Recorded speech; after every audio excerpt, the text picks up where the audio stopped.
Whoops, didn't see you there. Just wanted to show off my godlike pants. Our guest of extreme honor is none other than Chris Hansen himself.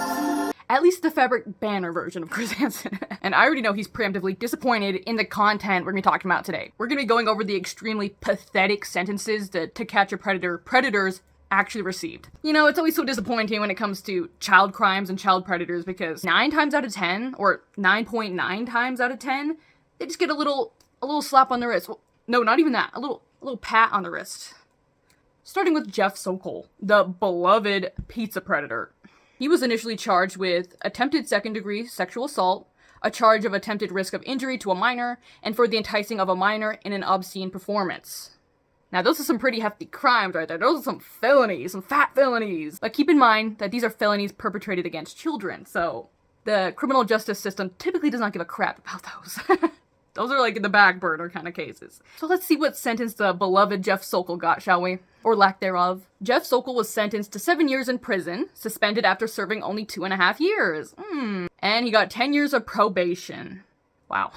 What a terrible sentence for such an outstanding citizen. Good old Jeff here only served 2.5 years and was on probation afterwards. Ooh, how terrible. That poor man. Next up is John Dupee, who was, you know, that sweaty predator, that extra creepy predator. I mean, they're all creepy, but John Dupee had a little extra slice of on top. He was the archetype of all predators. 100% I stand by that. John here was charged with criminal attempted second-degree sexual assault, attempted risk of injury to a minor, and enticing a minor in an obscene performance. So, the same as Jeff. I mean, they're pretty much in the same situation, so I guess it makes sense. John here actually pled guilty to his charges. As he should. I mean, there's enough video evidence and chat log evidence, but John was sentenced to 8 years, suspended after serving only 3. On top of that pathetic sentence, he was also given 10 years probation and 10 years on the sex offender registry. Only 10 years. I don't know, maybe it's just me, but I feel like if you're charged with crimes against children, you should at the very least have to be on the sex offender registry for the rest of your life. Okay? Is that just me? Now we got Jeff Stacy, the good old Mickey Mouse predator. Mickey Mouse over here was charged with attempted unlawful sexual conduct with a minor, which is a 4th-degree felony.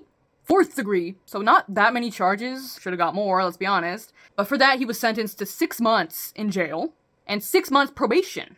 He also had to register as a sex offender for 10 years and attend sex offender counseling. See what I mean about the little tap on the wrist? 6 months in jail? I mean, they had the full chat logs. Like, the intent is there. They're there. They showed up to the Sting house. Me and Chris are sharing a look of mutual disappointment right now. Now for Michael Jtil, who was so creepy. Or not even creepy. He was predatory to the 10th degree, the 100th power, and actually seemed like the biggest danger, or one of the biggest dangers out of all the predators my man Chris caught. Michael, who had the username of Love to Be Naked, or Loves to Be Naked, either way. He was charged with criminal attempted second-degree sexual assault, attempted risk of injury to a minor, and enticing a minor in an obscene performance. Wow, those sound familiar. Those sound real familiar by now. He was also later charged with second-degree possession of child pornography. Later on, though, after 24 CP photos were found on his computer. Being the lovely man that he is. So, you know, with all that in mind, you think that would warrant at least a heftier sentence, right? Right. He was found guilty on all 4 counts, all 4 felony counts, and was sentenced to 10 years in prison, which sounds decent enough, but it was suspended after he served only 4.5. He was then put on probation and the sex offender registry for 10 years. There are some predators coming up that got the lifetime RSO status and a lifetime probation. So, you know, it's possible for these predators to get that. So you think out of all the predators, they would have considered that for Michael Jtil over here? You would think. Now we got Donald Morrison, who was the guy who came with grease stains all over his shirt. And he was very honest. He was a very honest predator. And unironically, or ironically, maybe, he's like one of my favorites. If you can call any of these guys your favorite, I don't know. He was just the most amusing, I think. One of the most amusing ones. Donald over here was charged and convicted of using the internet to solicit/attempt to solicit a child for sex/lewdness. And for that, he was sentenced to only 9 months in jail and 3 years of probation. Why 3? That is so pathetic. He also got a lifetime registration as a sex offender. See what I was talking about? It's possible. And he had to pay Florida around $1,000 in fines and restitution. So yet again, another little pat on the wrist. Moving right along to Lauren Armstrong, the Oh, God. Predator. Lauren was charged with interstate travel with the intent of sex with a minor, attempted sexual contact with a minor, and trying to produce CP because he brought a camera, and equipment.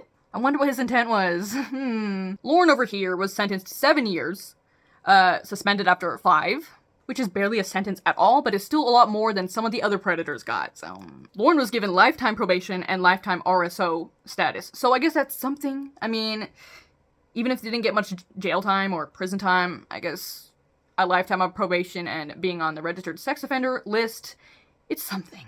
I'll take what I can get, I guess. We'll take what we can get. Anthony Palumbo.